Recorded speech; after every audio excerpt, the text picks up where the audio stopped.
Aku dan suami pelakor datangi dan labrak suamiku dan wanita pelakornya yang ternyata sedang asyik bercumbu di villa mewahku. Mereka langsung menangis ketakutan saat aku akan bongkar aib mereka. Sebelum masuk ke ceritanya, absen dulu yuk dengan cara subscribe, like, dan komen di bawah. Oke, kita mulai. Alina adalah seorang wanita karir yang cemerlang, pemilik sebuah firma konsultan yang ia bangun dari nol. Ia cerdas, disegani, dan memiliki ketenangan yang membuat banyak orang kagum. Rian, suaminya, bekerja sebagai manajer senior di sebuah perusahaan multinasional. Ia tampan, karismatik, dan di mata semua orang, adalah pasangan yang sepadan untuk Alina. Di depan teman dan keluarga, mereka adalah pasangan idaman, saling mendukung dan selalu tampak mesra.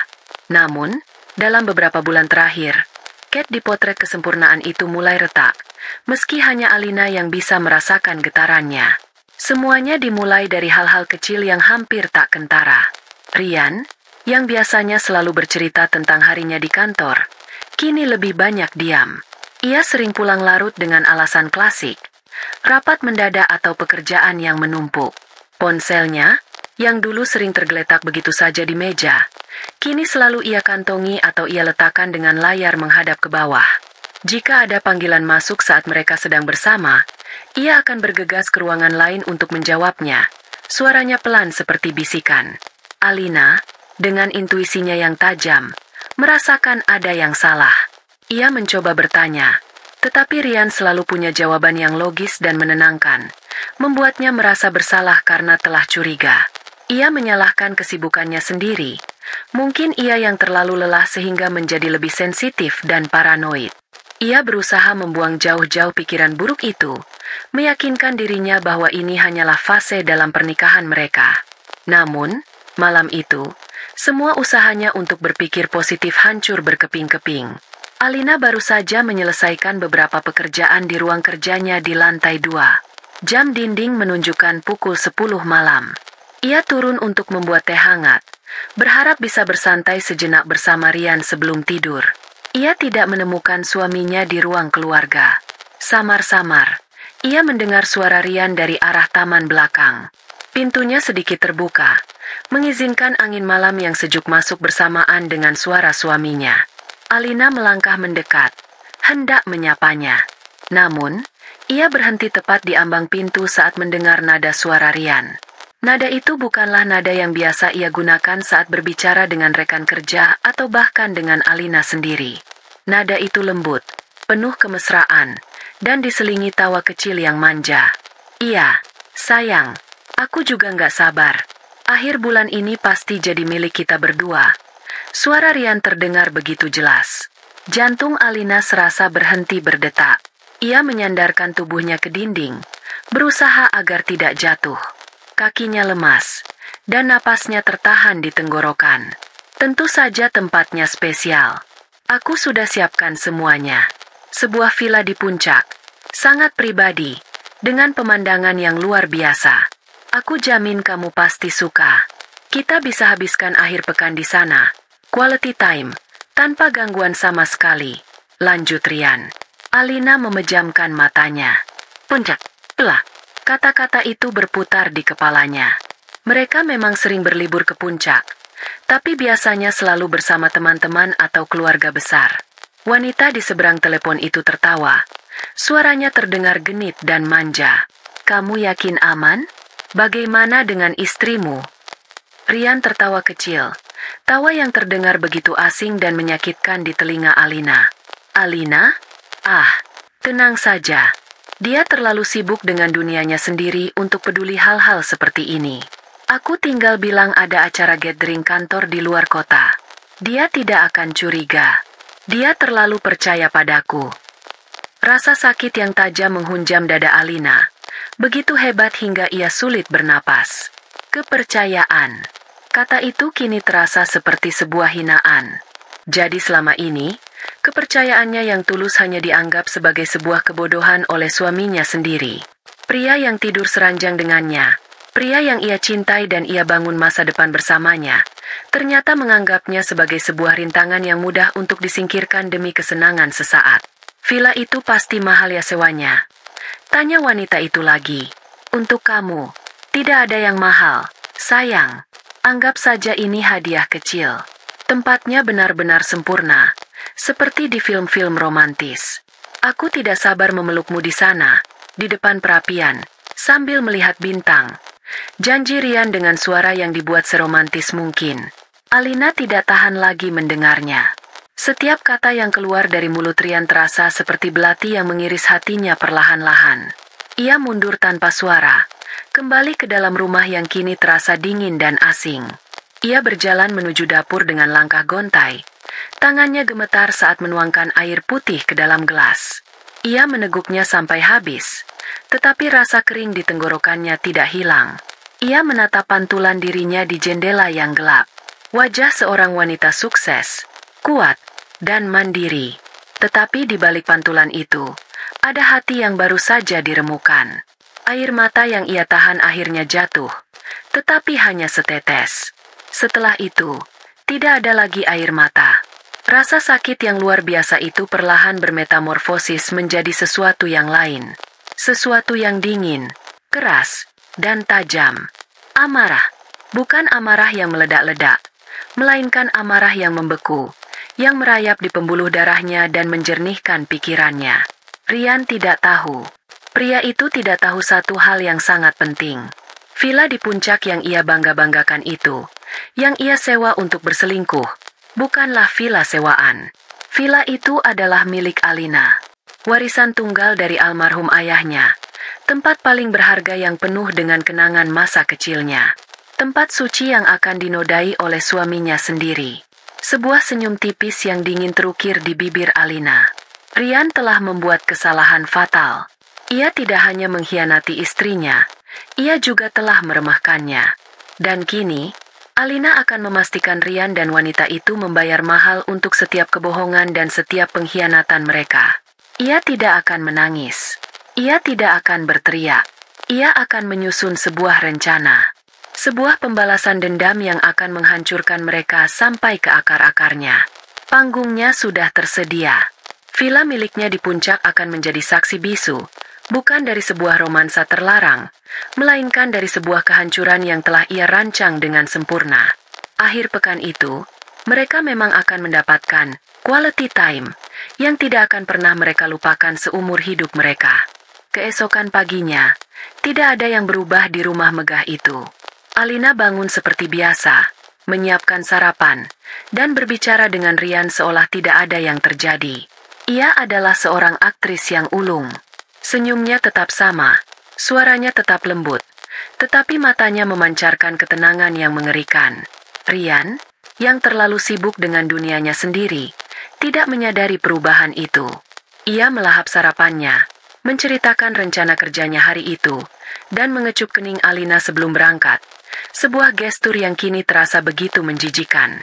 Saat pintu depan tertutup dan suara mobil Rian menjauh, topeng Alina langsung terlepas. Wajahnya kembali mengeras, dan matanya menajam. Waktunya untuk bergerak. Langkah pertamanya adalah identifikasi. Ia butuh nama dan wajah wanita itu. Ia masuk ruang kerja Rian, tempat yang jarang ia masuki. Dengan sedikit keahlian teknis yang ia miliki, ia berhasil mengakses riwayat tagihan telepon suaminya secara online. Tidak butuh waktu lama. Ada satu nomor yang frekuensi panggilannya sangat tidak wajar, terutama di jam-jam larut malam dan dini hari. Nomor yang sama dari panggilan semalam. Alina mencatat nomor itu. Dengan bantuan seorang kenalan lama yang bekerja di bidang keamanan siber, dalam waktu kurang dari 1 jam, sebuah nama muncul di layar ponselnya. Bella. Nama itu terasa familiar. Alina membuka laptopnya, mengetik nama Bella dan nama perusahaan tempat Rian bekerja. Hasilnya langsung muncul. Bella adalah rekan kerja Rian, seorang manajer pemasaran yang beberapa kali ia temui di acara-acara perusahaan. Seorang wanita cantik dengan senyum yang terlihat manis, tetapi matanya menyiratkan ambisi yang besar. Alina menelusuri profil media sosialnya. Foto-foto Bella memamerkan gaya hidup mewah, tas-tas bermerek, dan liburan ke luar negeri. Ia memproyeksikan citra wanita sukses dan mandiri. Namun, Saat Alina terus menggulir ke bawah, ia menemukan sesuatu yang membuatnya berhenti. Sebuah foto keluarga. Di sana, Bella tersenyum lebar sambil memeluk seorang pria yang tampak sederhana namun tulus. Di keterangan foto itu tertulis, "Suamiku tercinta, duniaku."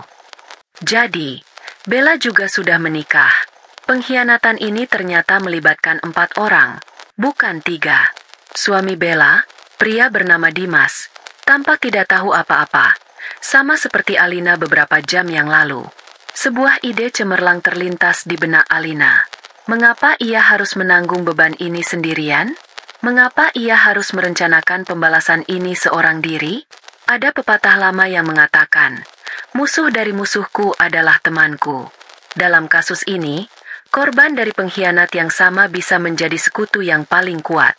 Menghancurkan Rian dan Bella dari dua sisi akan jauh lebih efektif dan memuaskan. Alina tidak ragu-ragu. Ia mencari informasi tentang Dimas. Ternyata tidak sulit. Dimas adalah seorang arsitek yang memiliki biro kecil sendiri.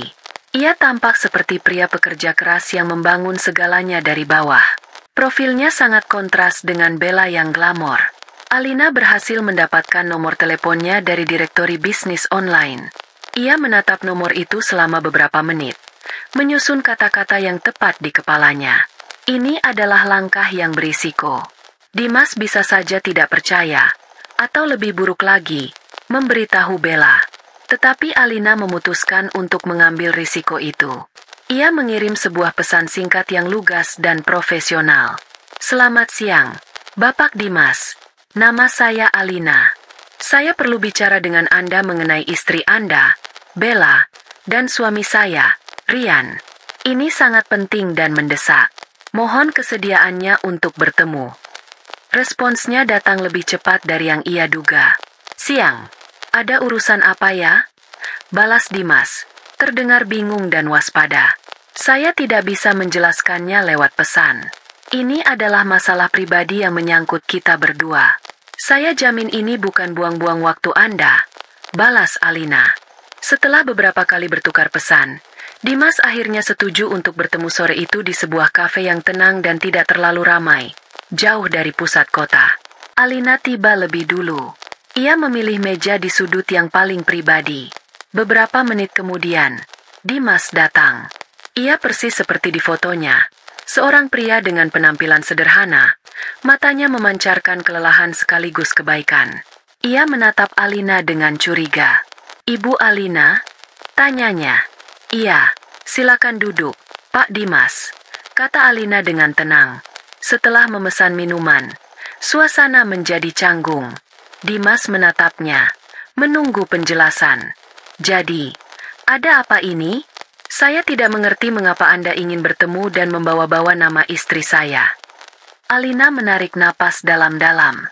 Ia tidak akan bertele-tele. Ia mengeluarkan ponselnya dan meletakkannya di atas meja. "Saya akan langsung ke intinya. Saya punya alasan untuk percaya bahwa suami saya, Rian, dan istri Anda, Bella, memiliki hubungan gelap di belakang kita." Wajah Dimas langsung berubah. Ia tampak terkejut, lalu tertawa kecil dengan canggung. "Maaf, saya rasa Anda salah orang. Bella tidak mungkin melakukan itu. Kami baik-baik saja." Alina sudah menduga reaksi ini. Penyangkalan adalah tahap pertama. "Saya juga berpikir begitu tentang suami saya, sampai tadi malam," katanya dengan suara datar. Ia kemudian menceritakan apa yang ia dengar semalam, tanpa emosi, seolah sedang melaporkan sebuah fakta bisnis. Ia menyebutkan tentang rencana liburan akhir pekan di sebuah villa di puncak. Dimas masih menggelengkan kepalanya. "Tidak mungkin. Bella memang bilang akan ada acara kantor di puncak akhir pekan ini. Mungkin suami Anda juga ikut. Anda hanya salah paham." Alina tahu kata-kata saja tidak cukup. Ia membuka galeri di ponselnya. Pertama, ia menunjukkan tangkapan layar dari tagihan telepon Rian, dengan nomor Bella yang dilingkari merah. Puluhan panggilan dalam sebulan. Kedua, Ia menunjukkan beberapa foto yang ia ambil diam-diam dari media sosial teman-teman kantor Rian. Foto-foto dari acara tidak resmi di mana Rian dan Bella selalu berdiri berdekatan. Tatapan mereka mengatakan segalanya. Dan terakhir, bukti pamungkasnya. Alina menyalakan sebuah rekaman suara kecil. Itu adalah rekaman percakapan telepon Rian semalam, yang berhasil ia rekam sebagian saat ia kembali mendekati pintu taman. Suara Rian dan Bella yang mesra memenuhi keheningan di antara mereka. Setiap kata-kata manis, setiap rencana busuk, setiap tawa mereka yang menghina pasangan masing-masing, terdengar begitu jelas. Wajah Dimas berubah pucat pasi. Penyangkalannya runtuh, digantikan oleh kengerian dan rasa sakit yang nyata. Tangannya yang memegang cangkir kopi mulai bergetar. Saat rekaman itu selesai, ia hanya menatap kosong ke meja. Napasnya berat. Bella bilang acara itu wajib untuk semua manajer. Bisik Dimas, suaranya serak. Dia bahkan menunjukkan jadwal acaranya. Sepertinya dia sudah mempersiapkan kebohongan itu dengan sangat rapi. Alina mengangguk. Suami saya juga mengatakan hal yang sama. Mereka pikir kita bodoh. Pak Dimas, mereka meremehkan kita. Keheningan menyelimuti mereka selama beberapa menit. Alina bisa melihat pergulatan batin di mata Dimas. Rasa cinta, pengkhianatan, amarah, dan kesedihan bercampur menjadi satu. Akhirnya, Dimas mengangkat kepalanya.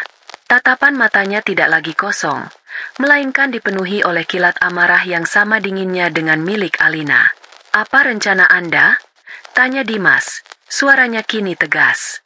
Alina tersenyum tipis. Ia telah menemukan sekutunya. Mereka ingin bermain-main di puncak. Di sebuah villa yang mereka pikir adalah surga romantis mereka. Tapi ada satu hal yang mereka tidak tahu. Villa itu milik saya. Mata Dimas melebar karena terkejut. Lalu perlahan berubah menjadi sebuah pemahaman. "Kita akan ke sana lebih dulu," lanjut Alina. "Kita tidak akan mengkonfrontasi mereka secara langsung. Kita akan memberikan mereka sambutan yang tidak akan pernah mereka lupakan seumur hidup. Kita akan membiarkan mereka masuk ke dalam panggung yang sudah kita siapkan. Dan kita akan menjadi sutradara dari drama kehancuran mereka sendiri. Apakah Anda ikut dengan saya?" Tanpa ragu sedikit pun, Dimas mengulurkan tangannya di atas meja. "Saya ikut." Alina menjabat tangannya. Jabatan tangan itu terasa dingin, tetapi kokoh. Sebuah fakta telah dibuat. Dua orang asing yang disatukan oleh luka pengkhianatan yang sama, kini bersiap untuk melakukan pembalasan. Mereka bukan lagi korban. Mereka adalah pemburu. Dan mangsa mereka sedang berjalan dengan riang menuju perangkap yang akan segera mereka pasang. 2 hari sebelum akhir pekan terkutuk itu, sebuah mobil SUV berwarna gelap melaju tenang membelah jalanan menuju kawasan puncak. Di dalamnya, Alina dan Dimas duduk dalam keheningan yang syarat makna. Ini bukan perjalanan liburan yang menyenangkan. Udara di dalam mobil terasa berat dan dingin, meski pendingin udara diatur pada suhu normal. Mereka adalah 2 orang asing yang terikat oleh takdir yang kejam. Kini menjadi rekan konspirasi dalam sebuah misi pembalasan. Alina yang memegang kemudi, matanya fokus menatap jalanan di depan. Wajahnya setenang danau di pagi hari, namun di dasarnya tersimpan badai yang siap mengamuk. Di sebelahnya, Dimas lebih banyak memandang keluar jendela, menatap pepohonan yang berlari melewatinya. Rahangnya mengeras, dan sesekali ia mengepalkan tangannya di pangkuan. Sejak pertemuan mereka di kafe, komunikasi di antara mereka lebih banyak bersifat fungsional. Mereka bertukar pesan untuk mengoordinasikan jadwal dan daftar barang yang perlu dibawa. Tidak ada obrolan ringan. Tidak ada upaya untuk saling menghibur. Mereka berdua tahu bahwa rasa sakit yang mereka rasakan terlalu dalam untuk bisa diobati dengan kata-kata simpati. Satu-satunya hal yang bisa meredakannya adalah keadilan. Dan keadilan itulah yang sedang mereka jemput. Alina telah membeli beberapa peralatan canggih secara online. Kamera pengintai seukuran kancing baju, mikrofon mini dengan daya rekam puluhan jam, dan sebuah alat penyadap sinyal.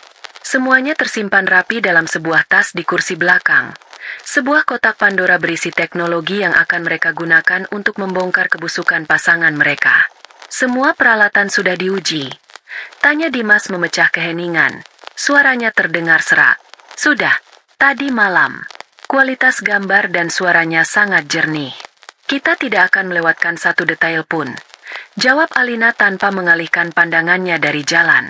Pak Dani, penjaga villa, sudah saya hubungi. Dia orang kepercayaan ayah saya sejak dulu. Dia akan membantu kita dan memastikan tidak ada orang lain yang datang mengganggu. Dimas mengangguk. Ia, seorang arsitek yang terbiasa merancang bangunan dari nol, kini terlibat dalam perancangan sebuah kehancuran. Ada ironi yang menyakitkan di sana. Ia memikirkan Bella, istrinya. Ia teringat bagaimana Bella selalu mengeluh tentang hidup mereka yang terlalu biasa. Bella menginginkan kemewahan, kegembiraan, sesuatu yang lebih. Dan sepertinya, Rian menawarkannya hal itu. Pengkhianatan Bella terasa semakin menyakitkan karena ia sadar. Semua kerja kerasnya selama ini, semua yang ia bangun untuknya, ternyata tidak pernah cukup. Mobil akhirnya berbelok dari jalan utama, memasuki sebuah jalan pribadi yang menanjak dan diapit oleh pepohonan rimbun. Di ujung jalan, sebuah gerbang kayu yang tinggi berdiri kokoh. Gerbang itu terbuka secara otomatis saat mobil Alina mendekat. Di baliknya, terhampar sebuah properti yang luar biasa indah.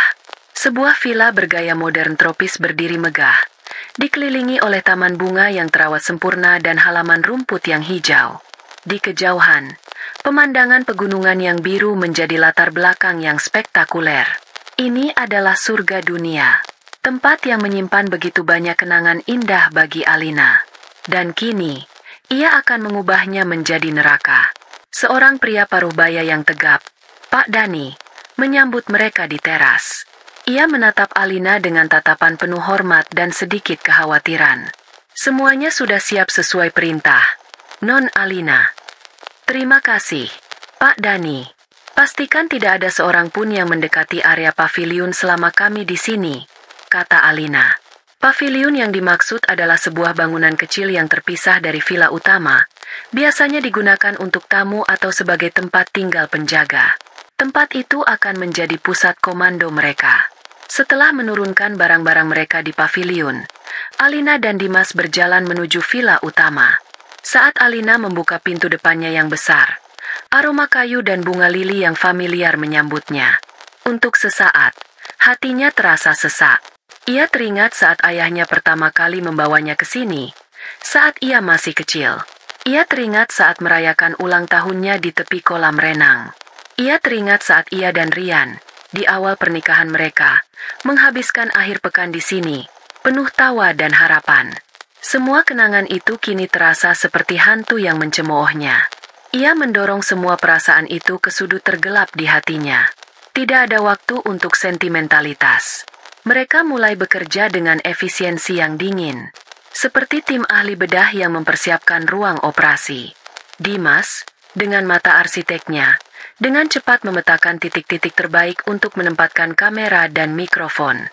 Di sudut atas lemari ini, menghadap ke tempat tidur, tidak akan terlihat, katanya sambil menunjuk ke sebuah celah kecil di kamar tidur utama.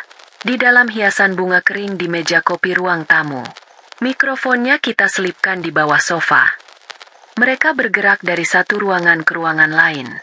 Satu kamera dipasang di langit-langit teras belakang yang menghadap ke kolam renang.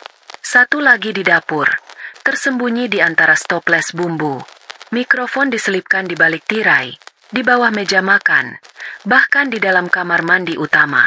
Alina, dengan jari-jarinya yang cekatan, menghubungkan semua perangkat itu secara nirkabel ke laptopnya. Dalam waktu 2 jam, seluruh villa utama telah berada di bawah pengawasan penuh. Setiap sudut yang kemungkinan akan digunakan oleh Rian dan Bella kini memiliki mata dan telinga. Setelah teknologi terpasang, mereka beralih ke sabotase psikologis. Mereka membuka kulkas 2 pintu yang telah diisi penuh sesuai pesanan Alina. Di sana ada botol-botol sampahnya mahal, keju impor, buah-buahan segar, dan daging kualitas terbaik. Dengan tatapan dingin, Alina mulai mengeluarkan semuanya. Pak Dani, tolong simpan semua ini di paviliun, katanya. Kemudian, ia dan Dimas mulai mengisi kembali kulkas itu. Sebotol sampahnya diganti dengan anggur murah yang rasanya masam. Keju impor diganti dengan keju lembaran murahan. Buah-buahan segar diganti dengan beberapa apel dan jeruk yang kulitnya sudah sedikit layu. Semuanya ditata sedemikian rupa agar terlihat normal pada pandangan pertama. Selanjutnya, kamar tidur utama. Alina membuka lemari pakaian dan mengeluarkan semua handuk mandi yang tebal dan mewah, menggantinya dengan 2 handuk tipis yang sudah agak usang. Ia juga menyembunyikan semua sabun dan sampo aromaterapi. Hanya menyisakan sabun batangan hotel yang kecil dan murah. Di kamar mandi, Dimas dengan ahli menyetel termostat pada pemanas air. Airnya akan tetap hangat, tetapi tidak akan pernah bisa benar-benar panas. Cukup untuk membuat orang frustrasi saat ingin berendam. Sentuhan terakhir adalah yang paling personal. Alina mengambil sebuah bingkai foto kecil dari dalam tasnya. Foto dirinya saat remaja, tersenyum bahagia di samping ayahnya, dengan latar belakang villa ini. Ia menyelipkan foto itu di laci meja samping tempat tidur, di bawah beberapa majalah lama. Sebuah ranjau darat emosional untuk Rian. Sementara itu, Dimas mengeluarkan sebuah gantungan kunci berbentuk kura-kura kecil dari sakunya. Ini hadiah pertama yang Bella berikan padaku. Dia bilang agar aku selalu ingat rumah, katanya lirih.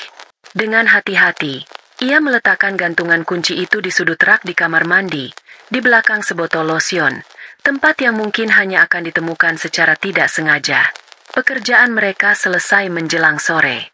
Villa yang tadinya terasa hangat dan menyambut, kini menyimpan aura ancaman yang tak terlihat. Kemewahannya hanyalah fasad tipis yang menutupi perangkap di bawahnya. Alina dan Dimas kembali ke paviliun. Dari sana, mereka menyalakan laptop. Layar monitor terbelah menjadi beberapa jendela, menampilkan gambar-gambar dari seluruh penjuru villa utama. Kamar tidur yang kosong, ruang tamu yang senyap, kolam renang yang airnya berkilauan tertimpa sinar matahari sore. Semuanya tampak normal.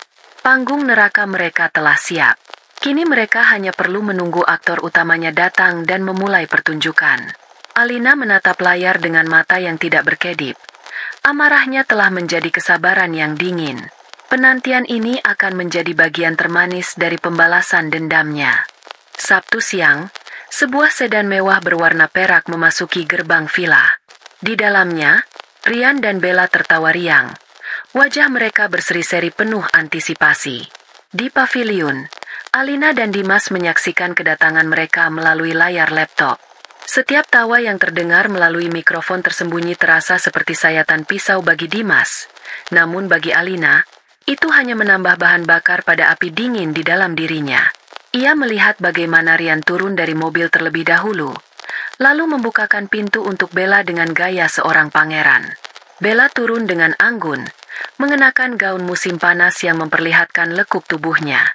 Mereka berciuman singkat, sebuah pemandangan yang membuat Dimas sontak memalingkan wajahnya dari layar. "Fokus," kata Alina dengan suara rendah dan tajam.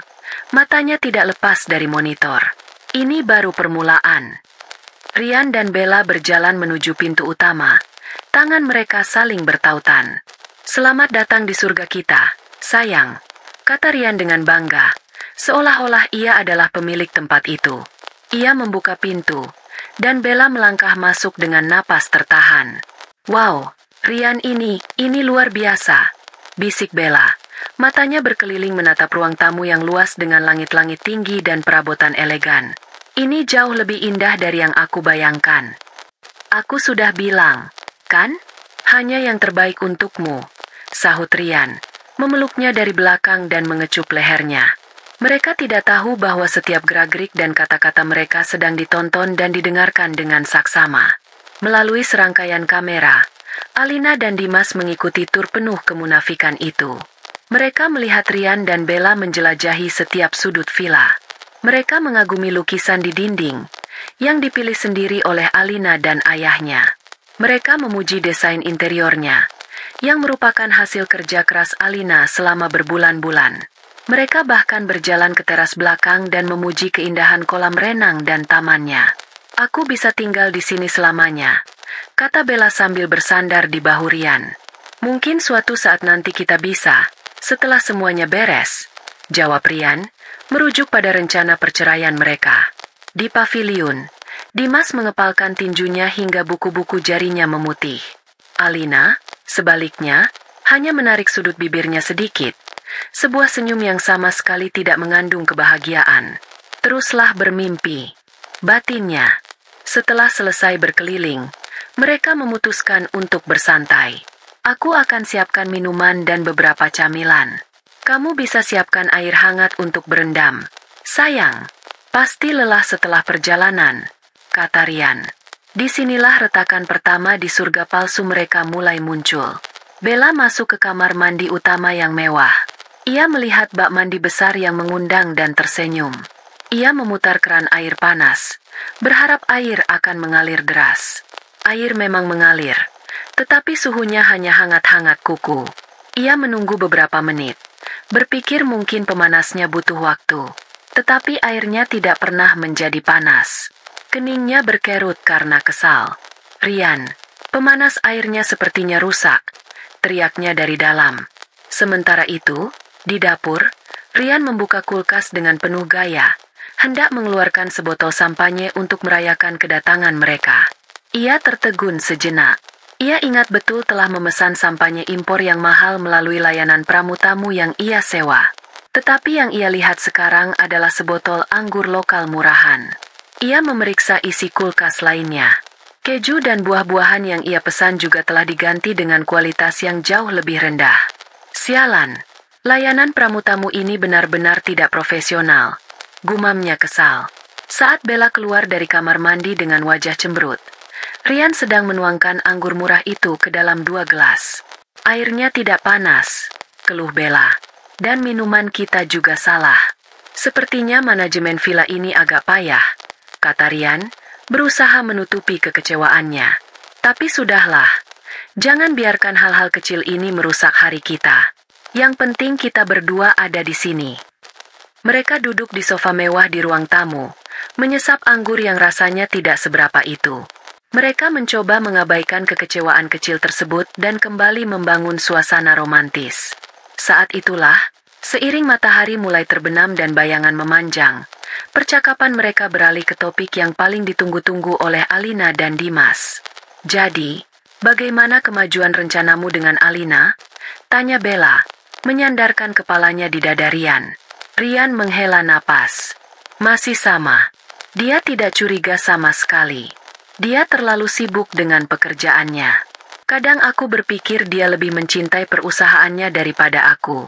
Dia dingin, terlalu kaku, tidak sehangat dan seceria kamu. Setiap kata adalah kebohongan yang dirancang untuk menenangkan selingkuhannya, dan setiap kata itu terekam dengan jelas. Di paviliun, Alina mendengarkan tanpa ekspresi. Ia tahu dirinya tidak dingin. Ia hanya lelah dengan suami yang semakin hari semakin menjauh. Baguslah, kata Bella. Aku juga sedang mempersiapkan semuanya dengan Dimas. Dia orang yang baik, tapi terlalu membosankan. Hidupku terasa datar bersamanya. Dia tidak punya ambisi. Aku butuh pria sepertimu, yang tahu cara menikmati hidup. Aku akan pastikan aku mendapatkan bagian yang adil dari asetnya saat kami bercerai. Dia terlalu polos, akan mudah untuk mengaturnya. Kali ini, Dimas tidak bisa menahan diri. Ia berdiri dan berjalan mondar-mandir di ruangan sempit itu, seperti seekor binatang yang terperangkap. Ia meninju dinding pelan, menahan amarah dan rasa sakit yang meluap. Alina meliriknya sekilas. Duduk, perintahnya. Simpan tenagamu. Ini belum puncaknya. Kembali ke ruang tamu, Rian dan Bella melanjutkan rencana mereka. Mereka berbicara tentang bagaimana cara membagi harta Gonogini, bagaimana cara menyewa pengacara terbaik, dan bagaimana mereka akan memulai hidup baru bersama setelah berhasil menyingkirkan pasangan mereka. Mereka tertawa seolah sedang merencanakan sebuah liburan, bukan sebuah pengkhianatan yang akan menghancurkan 2 orang lainnya. Villa ini, aku benar-benar jatuh cinta pada tempat ini. Setelah kita menikah, kita harus sering-sering ke sini, kata Bella, matanya berbinar. Rian tersenyum. Tentu saja. Atau mungkin kita bisa membeli tempat seperti ini. Obrolan mereka terus berlanjut hingga malam. Mereka makan malam dengan makanan seadanya yang mereka temukan di kulkas, masih sambil menggerutu tentang layanan villa yang buruk. Mereka tidak tahu bahwa setiap keluhan mereka, setiap kata mesra, setiap rencana busuk, sedang didokumentasikan untuk menjadi senjata yang akan menghancurkan mereka. Malam itu, dari layar laptop, Alina dan Dimas menyaksikan Rian dan Bella masuk ke kamar tidur utama. Kamar tidur Alina. Mereka melihat Rian memeluk Bella di tempat tidur yang pernah menjadi saksi janji suci pernikahannya. Bagi Dimas, itu adalah pemandangan yang memuakkan. Tetapi bagi Alina, itu adalah konfirmasi terakhir. Tidak ada lagi keraguan, tidak ada lagi harapan. Yang tersisa hanyalah eksekusi dari rencana yang telah ia siapkan. Ia mematikan volume suara dari mikrofon kamar tidur. Ada hal-hal yang tidak perlu ia dengar. Ia hanya butuh bukti visual. Ia menoleh ke arah Dimas yang duduk terpaku dengan wajah pucat. Sekarang kita punya semua yang kita butuhkan, kata Alina dengan suara yang nyaris berbisik. Besok, permainan yang sesungguhnya akan dimulai. Malam itu, di surga palsu mereka, Rian dan Bella tertidur dalam pelukan penuh dosa, tidak menyadari bahwa di luar, di dalam kegelapan, sepasang mata mengawasi mereka, menunggu fajar untuk menjatuhkan penghakiman. Mentari pagi menerobos masuk melalui jendela-jendela besar di villa, menyinari partikel debu yang berterbangan di udara. Cahaya keemasan itu seharusnya membawa kehangatan dan keceriaan, tetapi di dalam villa, suasana terasa dingin dan berat. Rian dan Bella terbangun di ranjang yang sama, tetapi dengan jarak emosional yang terasa begitu jauh. Semalam, setelah pertengkaran kecil mengenai air hangat dan anggur murahan, mereka mencoba untuk tetap mesra. Namun ada sesuatu yang mengganjal. Kekecewaan-kekecewaan kecil itu, seperti kerikil di dalam sepatu, mulai mengganggu kenyamanan langkah mereka di surga palsu ini. Di paviliun, Alina dan Dimas sudah terjaga sejak subuh. Mereka meminum kopi dalam diam, mata mereka terpaku pada layar monitor yang menampilkan gambar bisu dari kamar tidur utama. Mereka tidak perlu mendengar suara untuk mengetahui bahwa keintiman di antara pasangan selingkuh itu telah tercemar oleh keraguan. Inilah saatnya untuk meningkatkan tekanan, untuk mengubah keraguan kecil menjadi paranoia yang sesungguhnya. Alina telah merancang serangkaian kejutan untuk hari itu, sebuah simfoni teror psikologis yang akan dimainkannya dengan presisi seorang maestro. Mereka akan sarapan sebentar lagi, kata Alina pelan. Matanya masih menatap layar. Setelah itu, saat salah satu dari mereka sendirian di kamar, kita mulai. Sesuai dugaan, setelah sarapan seadanya, Rian memutuskan untuk mandi. Bella, dengan wajah masih sedikit merengut, kembali ke kamar untuk mencari novel yang dibawanya.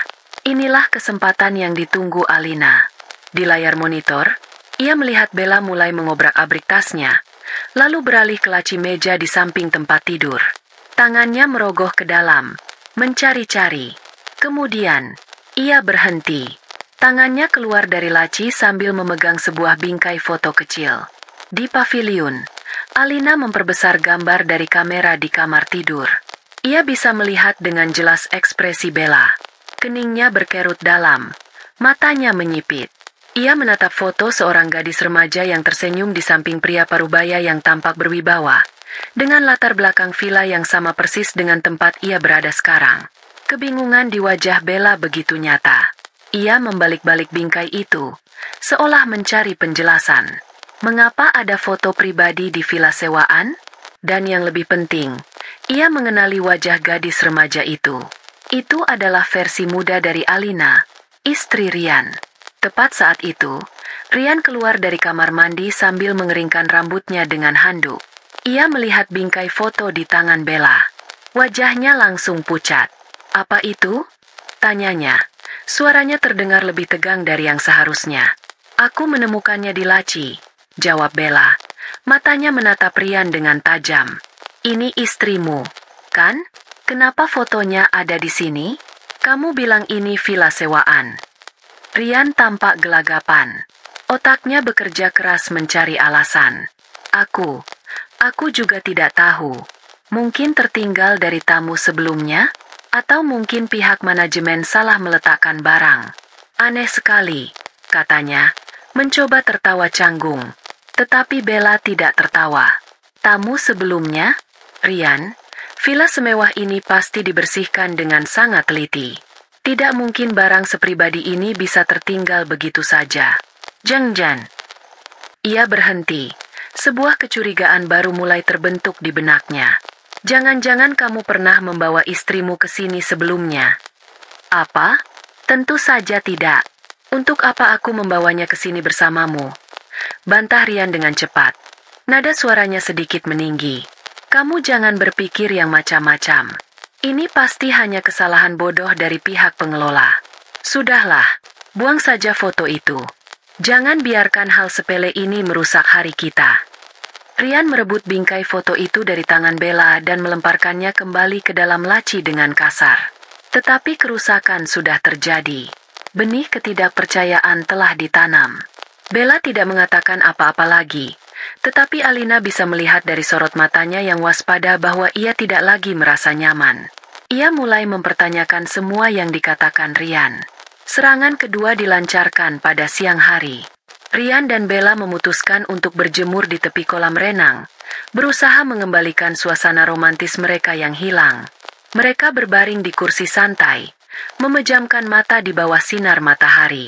Dari paviliun, Alina mengambil sebuah speaker nirkabel kecil yang telah ia hubungkan ke ponselnya. Ia memutar sebuah file audio, suara seorang wanita yang bersenandung lembut. Bukan lagu yang populer, melainkan sebuah melodi sederhana yang menghantui. Lagu pengantar tidur yang dulu sering dinyanyikan Ibu Alina untuknya. Rian pasti pernah mendengarnya beberapa kali. Alina mengatur volumenya sangat rendah, cukup untuk terdengar seperti bisikan angin. Bella yang pertama kali mendengarnya. Ia membuka matanya. Kamu dengar itu? Dengar apa? Tanya Rian malas. Suara seperti ada orang yang bersenandung, kata Bella, duduk tegak dan melihat sekeliling. Taman itu sepi. Hanya ada suara gemerisik daun dan kicau burung. Rian membuka matanya. Aku tidak dengar apa-apa. Kamu hanya terlalu tegang karena masalah foto tadi. Alina mematikan audionya sejenak, lalu menyalakannya lagi. Kali ini, Rian juga mendengarnya. Senandung itu terdengar samar, tanpa sumber yang jelas. Aneh, gumamnya. Mereka berdua bangkit dan berjalan di sekitar kolam, mencoba mencari asal suara itu, tetapi tidak menemukan apa-apa. Saat mereka kembali ke kursi mereka, senandung itu berhenti. Tempat ini mulai membuatku takut, kata Bella. Suaranya bergetar. Sudahlah, mungkin hanya suara dari villa sebelah yang terbawa angin, kata Rian, meskipun ia sendiri mulai merasa tidak tenang. Suasana santai mereka telah hancur total. Puncaknya terjadi saat malam tiba. Setelah makan malam dalam keheningan yang canggung, mereka duduk di ruang tamu. Bella terus-menerus melirik ke arah jendela yang gelap, sementara Rian berpura-pura asyik dengan ponselnya. Di paviliun, Alina memberi isyarat kepada Dimas. Sekarang, bisiknya. Dimas berjalan ke panel listrik utama di luar paviliun, yang terhubung ke seluruh properti. Dengan satu gerakan, ia menurunkan saklar utama. Seketika, seluruh villa utama gelap gulita. Di dalam, Bella menjerit kaget. Rian mengumpat. Sial, mati listrik lagi. Ada apa dengan tempat ini? Rian, aku takut. Isak Bella dalam kegelapan. Tenang, aku di sini.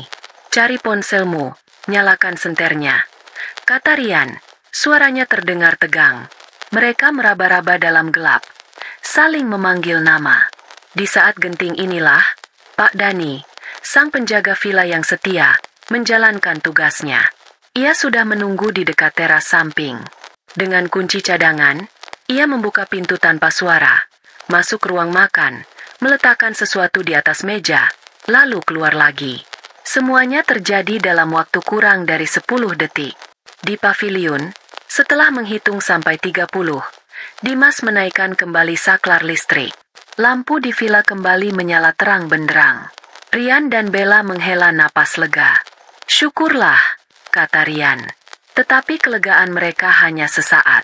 Saat mata mereka beradaptasi dengan cahaya, Bella melihat sesuatu di atas meja makan yang sebelumnya tidak ada di sana.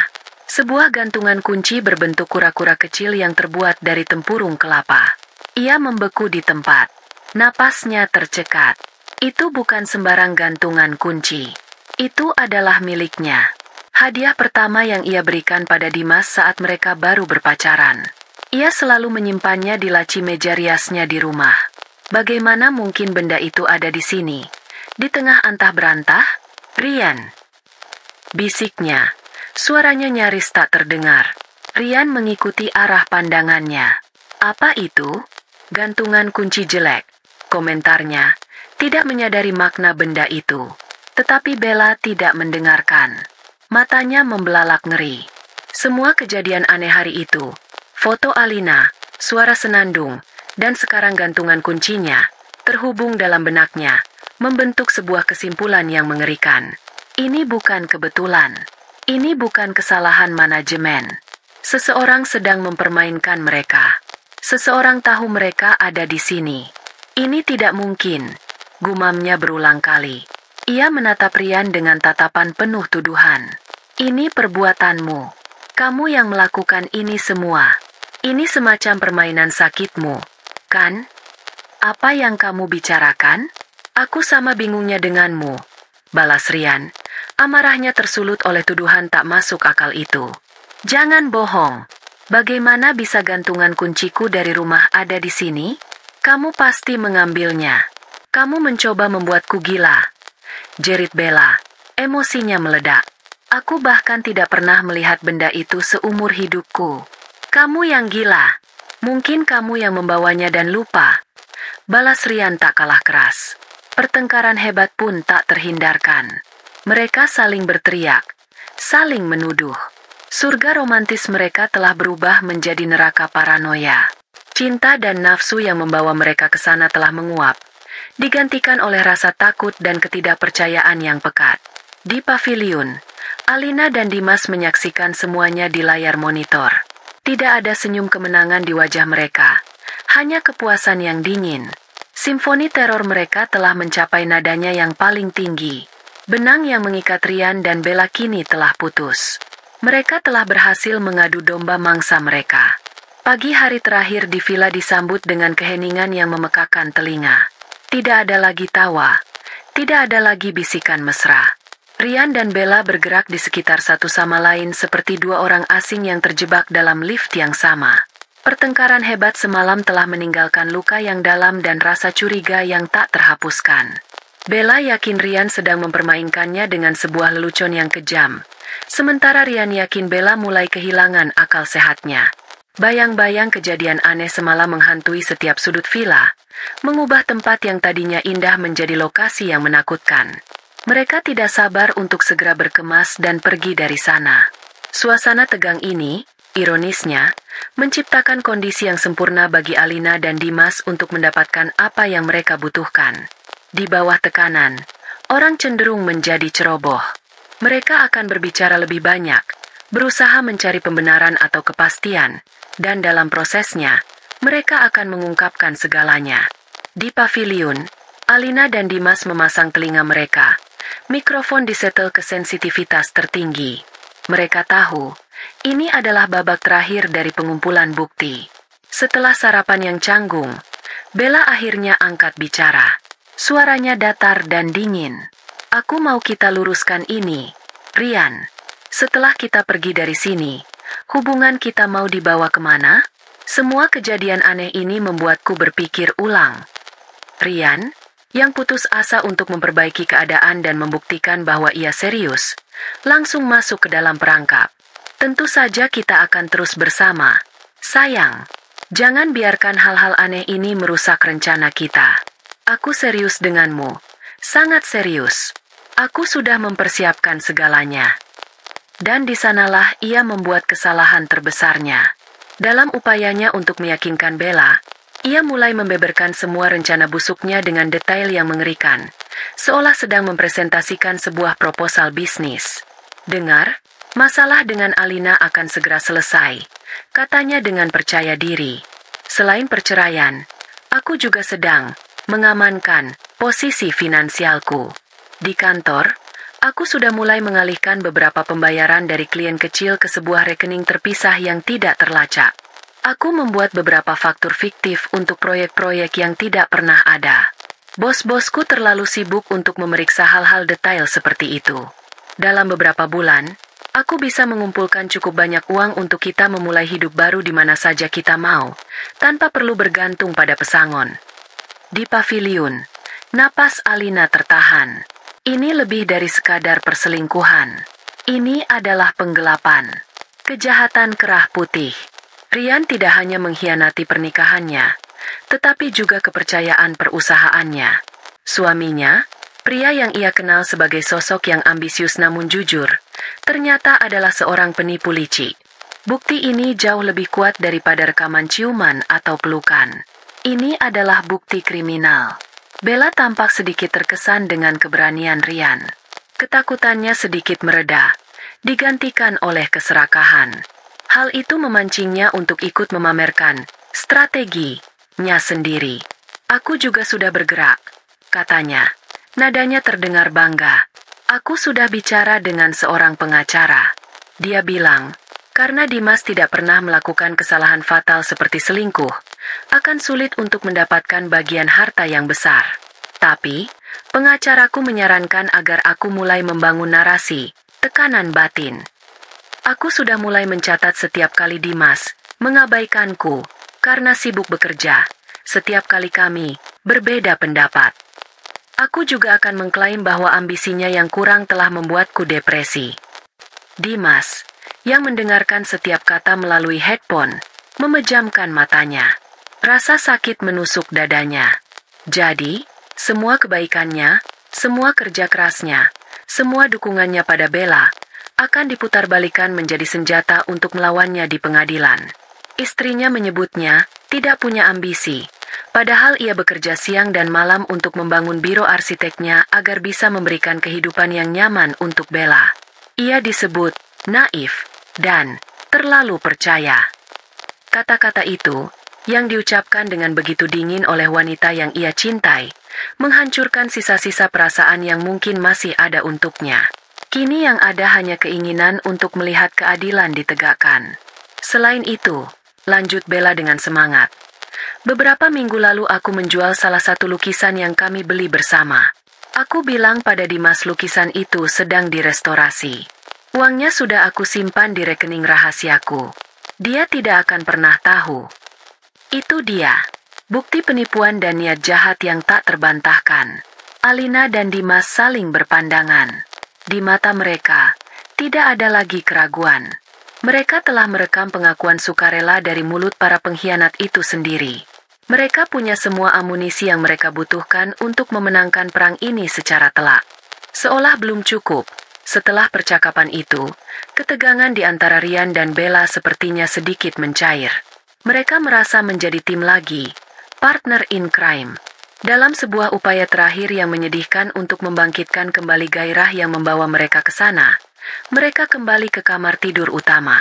Di layar monitor, Alina dan Dimas menyaksikan adegan terakhir dari perselingkuhan itu. Namun kali ini, pemandangan itu tidak lagi menyakitkan. Itu hanya terasa menyedihkan. Dua manusia yang dibutakan oleh nafsu dan keserakahan, melakukan adegan intim terakhir mereka di atas panggung yang telah disiapkan untuk kehancuran mereka. Kamera merekam semuanya dalam resolusi tinggi, menjadi bukti visual pamungkas yang akan menyegel nasib mereka di pengadilan perceraian. Setelahnya, Ryan dan Bella mulai berkemas dengan tergesa-gesa. Mereka tidak mau menghabiskan 1 menit lebih lama pun di villa yang terasa angker itu. Tas-tas mereka sudah berada di dekat pintu. Kunci mobil sudah di tangan Ryan. Mereka siap untuk melarikan diri, kembali ke kehidupan mereka yang penuh kepura-puraan, sambil membawa rahasia kotor dan rencana busuk mereka. Mereka berpikir mereka telah berhasil. Mereka berpikir mereka telah lolos. Di paviliun, Alina mematikan sistem perekaman. Ia menyimpan semua file ke dalam sebuah hard drive terenkripsi. Misinya telah selesai. Semua bukti, dari yang paling menyakitkan hingga yang paling memberatkan secara hukum, telah terkumpul. Ia menoleh ke arah Dimas, yang duduk diam dengan tatapan yang keras seperti batu. Kesedihan di matanya telah berganti menjadi sebuah keteguhan yang dingin. "Sudah cukup," kata Alina. Suaranya tenang, tetapi mengandung bobot sebuah keputusan final. "Kita punya semuanya. Lebih dari cukup." Ia berdiri dan berjalan ke arah jendela, menatap villa utamanya yang megah. Sebentar lagi, para aktor tak diundang itu akan meninggalkan panggungnya. Tetapi pertunjukan yang sesungguhnya belum berakhir. Babak finalnya baru akan dimulai. "Malam ini," kata Alina, lebih kepada dirinya sendiri daripada kepada Dimas. "Malam ini kita akhiri semuanya. Tirai akan segera diturunkan untuk Rian dan Bella. Dan mereka sama sekali tidak tahu bahwa mereka tidak akan pulang sebagai pemenang, melainkan sebagai pecundang yang telah kehilangan segalanya." Rasa lega yang dirasakan Rian dan Bella saat memasukkan tas terakhir mereka ke dalam bagasi mobil terasa begitu nyata, hingga hampir bisa disentuh. Mereka akan segera pergi dari villa terkutuk ini, meninggalkan semua kejadian aneh dan perasaan tidak nyaman di belakang. Di dalam mobil, mereka duduk dalam diam, tidak sabar untuk mendengar deru mesin yang akan membawa mereka kembali ke peradaban, kembali ke kebohongan mereka yang nyaman. Rian memutar kunci kontak dengan gerakan cepat. Mesin mobil berputar lemah. Sekali, dua kali, lalu mati. Hening. Hanya suara jangkrik dari taman yang terdengar. "Ada apa?" tanya Bella. Nada cemas langsung terdengar dalam suaranya. "Entahlah. Mungkin akinya soak," jawab Rian, berusaha terdengar tenang. Ia mencoba lagi. Hasilnya sama. Suara mesin yang sekarat. Lalu hening. Ia mencoba lagi dan lagi, setiap kali dengan lebih banyak kepanikan, hingga akhirnya tidak ada suara sama sekali. Mesin itu telah mati total. "Sial! Sial! Sial!" Rian memukul setir dengan keras. Semua rencananya untuk kabur dari tempat itu buyar seketika. "Coba telepon bengkel," usul Bella. Tangannya sudah gemetar saat mengeluarkan ponselnya. Ia menatap layarnya dan mengerang putus asa. Tidak ada sinyal. Sama sekali. Rian memeriksa ponselnya. Hasilnya sama. Satu bar sinyal yang berkedip-kedip lalu menghilang. Mereka ingat sekarang.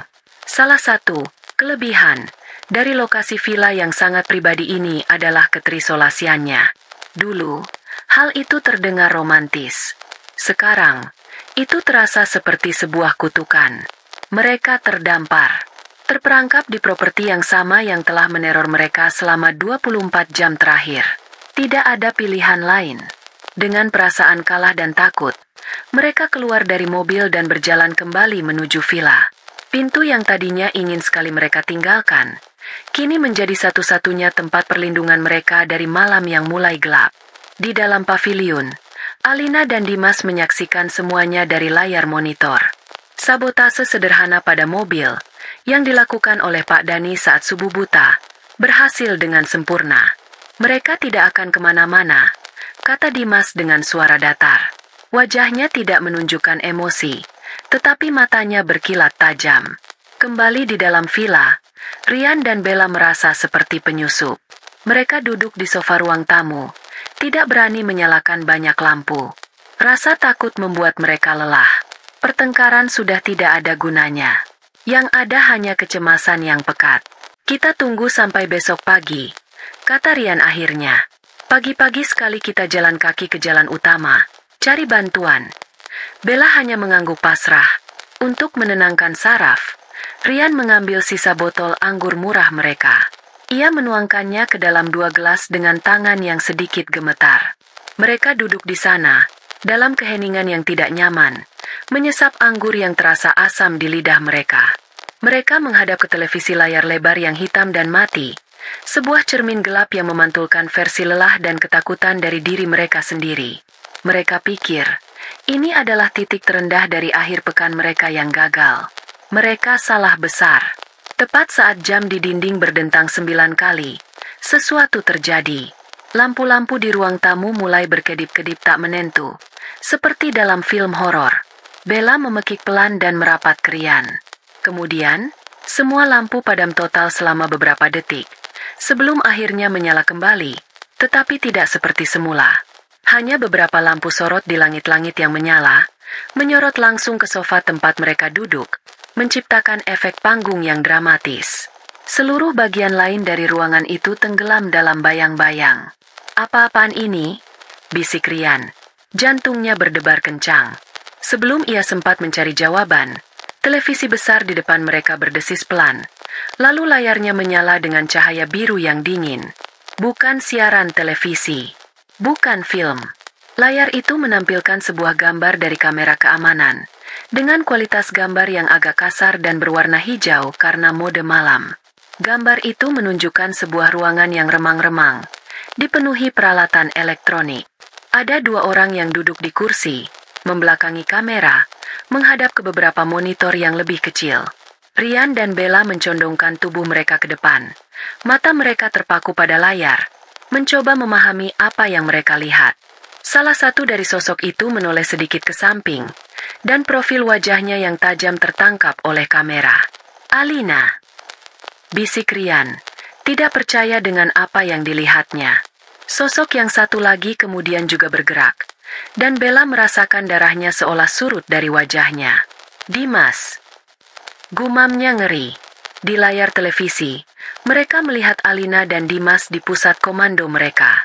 Mereka melihat diri mereka sendiri di salah satu monitor kecil di depan Alina, direkam oleh kamera tersembunyi di ruang tamu. Kesadaran itu menghantam mereka seperti gelombang tsunami. Foto, suara senandung, gantungan kunci, mobil yang mogok. Semuanya bukan kebetulan. Semuanya bukan hantu. Semuanya adalah sebuah rencana. Sebuah perangkap. Dan mereka telah berjalan lurus ke dalamnya. Rasa takut yang mereka rasakan sebelumnya tidak ada apa-apanya dibandingkan dengan teror dingin yang kini mencengkeram tulang mereka. Mereka telah diawasi.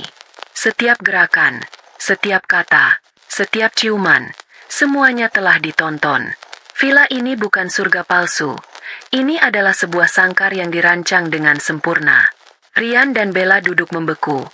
Wajah mereka pucat pasi diterangi oleh cahaya dari layar televisi. Mereka tidak bisa bergerak, tidak bisa berbicara. Pikiran mereka kosong, dilumpuhkan oleh kengerian yang absolut. Mereka menatap layar, melihat pasangan mereka yang sah menatap balik ke arah mereka melalui lensa kamera, dengan ketenangan yang menakutkan. Kemudian, mereka mendengar sebuah suara dari belakang mereka. Suara yang seharusnya tidak mungkin ada, karena mereka tahu mereka telah mengunci pintu depan dengan rapat. Suara engsel pintu yang berderit pelan, terbuka dengan gerakan yang lambat dan disengaja. Udara malam yang dingin menyelinap masuk ke dalam ruangan. Dengan gerakan kaku seperti robot, Rian dan Bella menoleh ke belakang, ke arah pintu masuk utama. Di sana, di ambang pintu, berdiri dua sosok siluet. Mereka tidak bisa melihat wajahnya dengan jelas karena cahaya remang dari belakang mereka. Tetapi mereka tahu persis siapa orang-orang itu. Sang sutradara telah memutuskan untuk naik ke atas panggung untuk babak terakhir. Pertunjukan akan segera berakhir. Malam perhitungan telah tiba. Alina dan Dimas melangkah masuk ke dalam villa. Langkah mereka tidak tergesa-gesa, mantap, dan penuh dengan otoritas yang sunyi. Mereka tidak terlihat seperti pasangan yang baru saja diselingkuhi. Tidak ada air mata, tidak ada amarah yang meledak-ledak. Sebaliknya, mereka memancarkan aura ketenangan yang dingin, yang jauh lebih mengintimidasi daripada teriakan manapun. Mereka berhenti di tengah ruangan, membiarkan keheningan yang berat menyelimuti keempat orang di sana.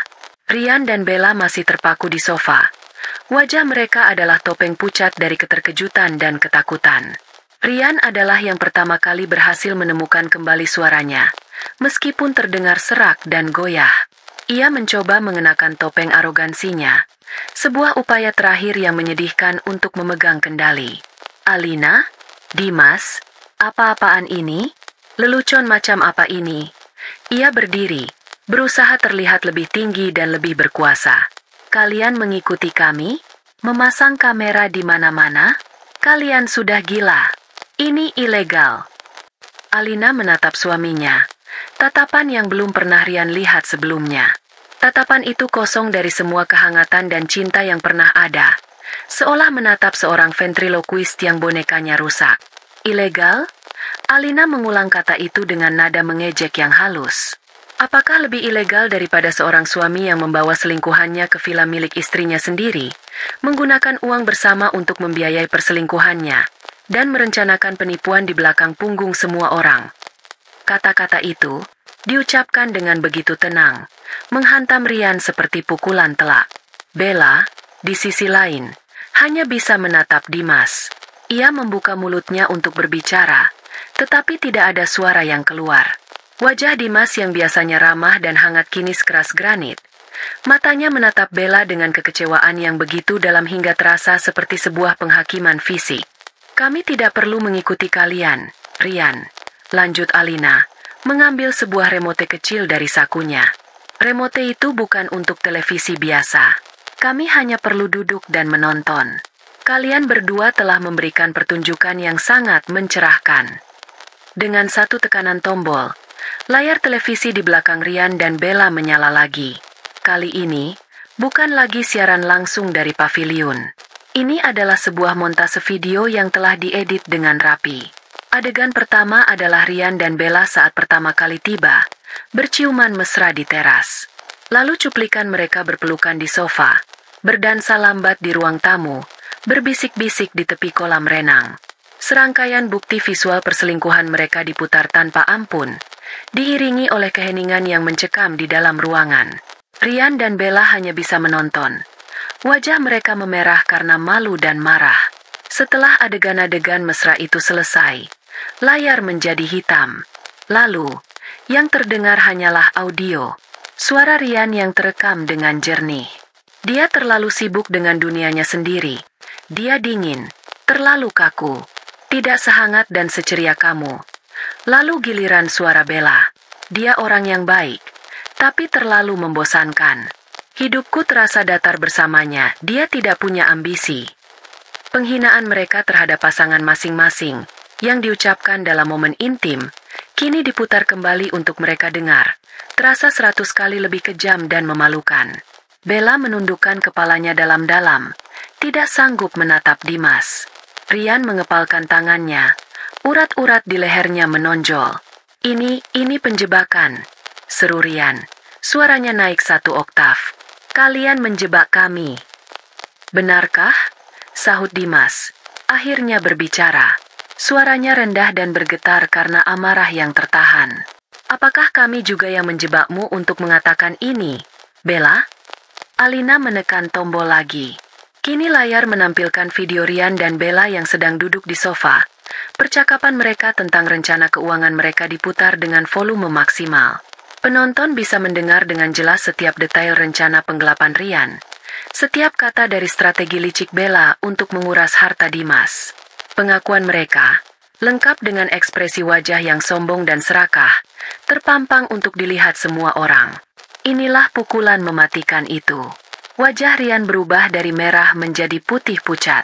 Ia tahu ini bukan lagi sekadar masalah perselingkuhan. Ini adalah masalah kriminal. Ia bisa masuk penjara. Bella mulai terisak pelan. Bahunya berguncang. Topeng wanita kuat dan ambisiusnya telah hancur total. Hanya menyisakan sosok yang menyedihkan dan ketakutan.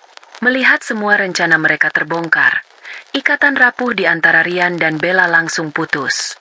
Mereka sontak saling menyalahkan, seperti 2 ekor tikus yang terpojok dalam perangkap. "Ini semua salahmu," bentak Rian pada Bella. "Kalau saja kamu tidak terus-menerus menuntut lebih. Kalau saja kamu puas dengan apa yang ada." "Salahku?" jerit Bella di sela-sela isak tangisnya. "Kamu yang menjanjikanku segalanya. Kamu yang bilang rencanamu sempurna. Kamu yang membawaku ke neraka ini." Pertengkaran mereka yang buruk dan penuh tuduhan menjadi musik latar bagi kehancuran mereka sendiri. Cinta dan gairah yang mereka kira mereka miliki ternyata hanyalah ilusi tipis yang menutupi keserakahan dan keegoisan mereka. Di hadapan kenyataan pahit, ilusi itu menguap tanpa sisa.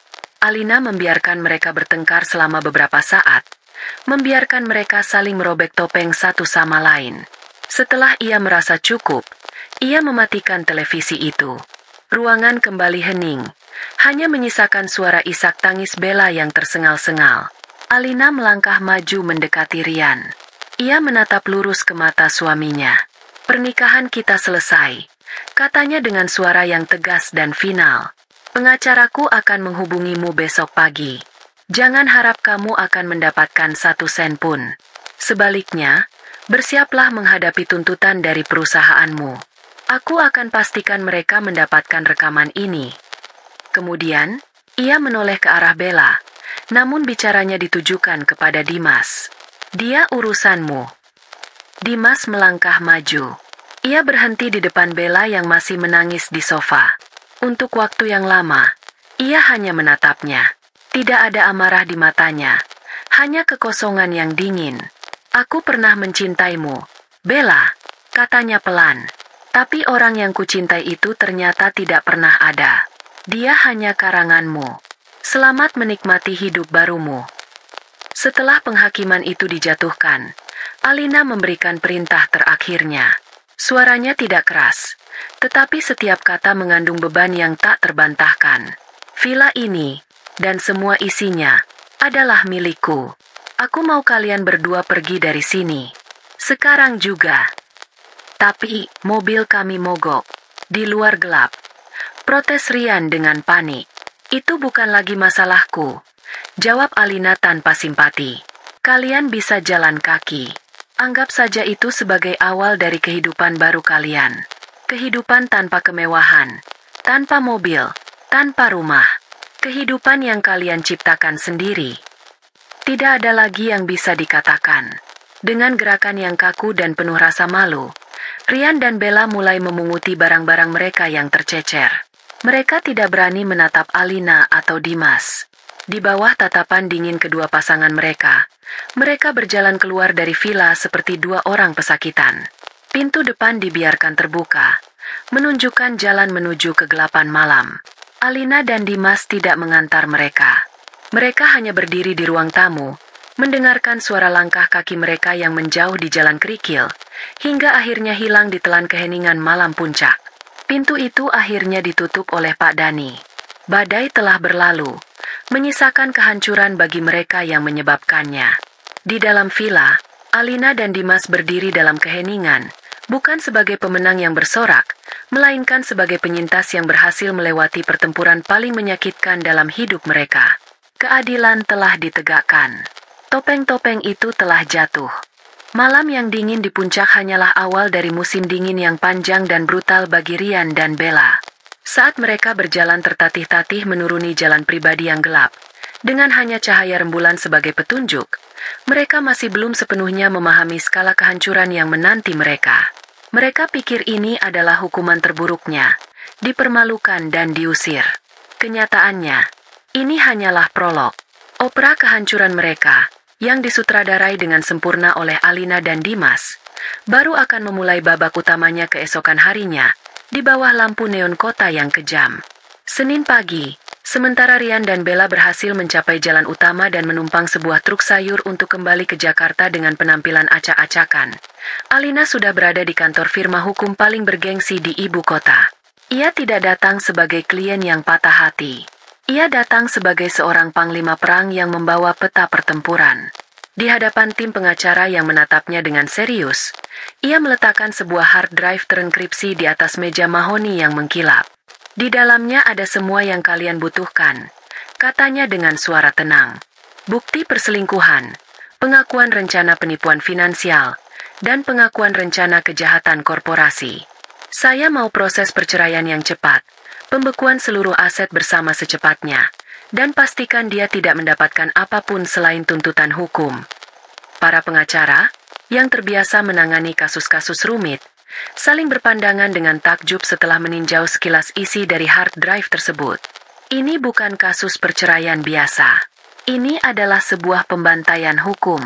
Dalam beberapa jam, surat-surat dari pengadilan mulai bergerak. Rekening bank bersama atas nama Rian dan Alina dibekukan. Kartu kredit tambahan milik Rian diblokir. Aksesnya ke dana investasi bersama ditangguhkan. Saat Rian akhirnya tiba di apartemennya yang mewah, berniat untuk mandi dan menyusun strategi, ia menemukan bahwa kartu aksesnya sudah tidak berfungsi. Sebuah surat dari pengacara Alina, yang ditempel di pintu, memberitahunya bahwa ia dilarang memasuki properti tersebut sampai ada putusan pengadilan. Dalam sekejap, Rian menjadi tunawisma. Di belahan kota lain, Dimas melakukan langkah serupa, meskipun dengan pendekatan yang lebih sunyi. Ia menyerahkan rekaman pengakuan Bella tentang penjualan lukisan dan rencana manipulasi hukumnya kepada pengacaranya. "Saya tidak mau balas dendam," kata Dimas dengan suara berat. "Saya hanya mau melindungi apa yang telah saya bangun dengan jujur. Saya tidak mau hidup saya dihancurkan oleh kebohongannya." Pengacaranya mengangguk mengerti. Surat gugatan cerai dilayangkan, dengan bukti niat buruk yang membuat posisi tawar Bella menjadi nol. Saat Bella tiba di rumah mereka, berharap bisa berdebat atau memohon pada Dimas, ia menemukan koper-kopernya sudah dikemas rapi dan diletakkan di teras. Kunci rumah telah diganti. Dimas tidak ada di sana, hanya ada pesan singkat di ponselnya. "Semuanya sudah selesai, Bella. Pengacaraku yang akan menghubungimu." Kehancuran profesional mereka terjadi bahkan lebih cepat dan lebih brutal. Alina tidak perlu melakukan banyak hal. Ia hanya perlu menyalakan sumbunya. Ia mengirim sebuah paket anonim ke Dewan Direksi perusahaan tempat Rian bekerja. Isinya hanya satu, sebuah pemutar audio kecil dengan rekaman pengakuan Rian tentang rencana penggelapannya. Tidak ada surat, tidak ada nama pengirim. Hanya suara Rian yang sombong, merinci kejahatannya sendiri. Reaksinya persis seperti yang Alina duga. Kepanikan melanda jajaran eksekutif. Sebuah skandal internal adalah hal terakhir yang mereka inginkan. Hari itu juga, Rian dipanggil ke ruang rapat Dewan Direksi. Ia masuk dengan pikiran bahwa ini adalah rapat biasa, tetapi ia disambut oleh wajah-wajah dingin dan seorang kepala keamanan. Rekaman itu diputar. Wajah Rian yang tadinya percaya diri berubah menjadi abu-abu. Tidak ada pembelaan yang bisa ia berikan. Ia dipecat saat itu juga, tanpa pesangon, dan diantar keluar dari gedung oleh petugas keamanan, membawa barang-barang pribadinya dalam sebuah kotak kardus di depan tatapan ratusan karyawan. Reputasinya yang ia bangun selama bertahun-tahun hancur menjadi debu dalam waktu kurang dari 1 jam. Nasib Bella menyusul tak lama kemudian.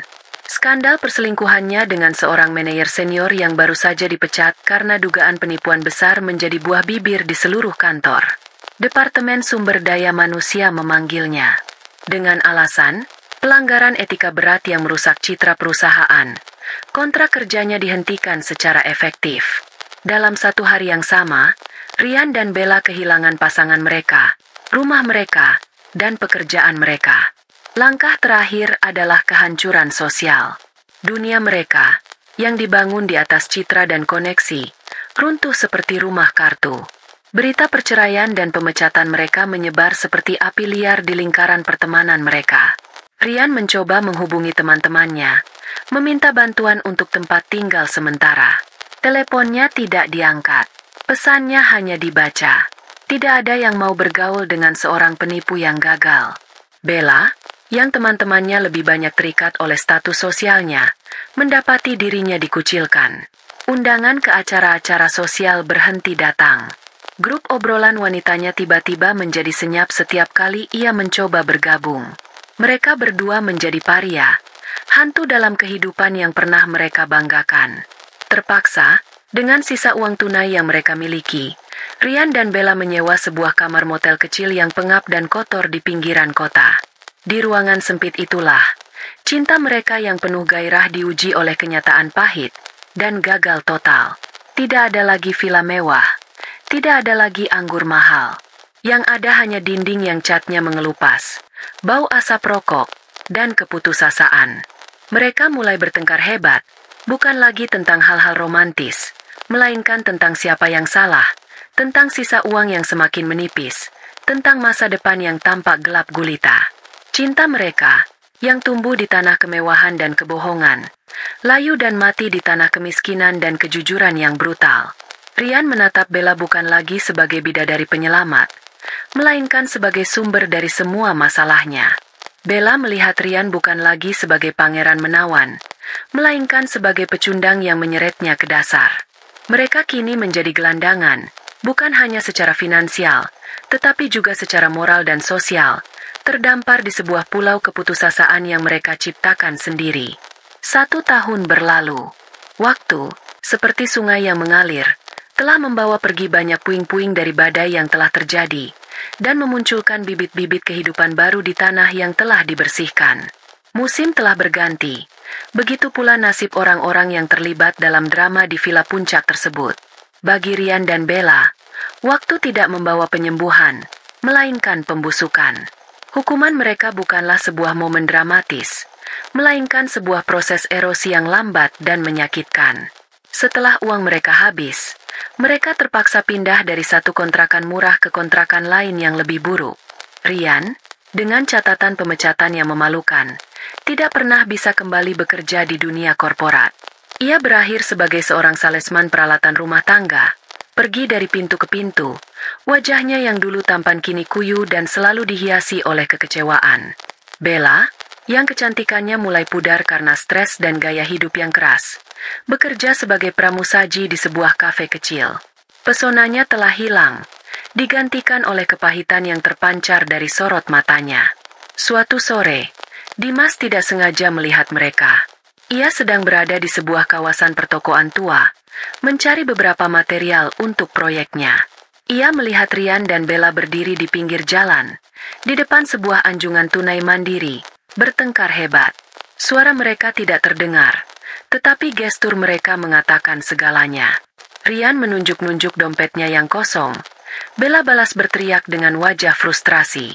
Mereka berdebat tentang uang, tentang siapa yang harus membayar tagihan berikutnya, tentang kehidupan sengsara yang mereka jalani.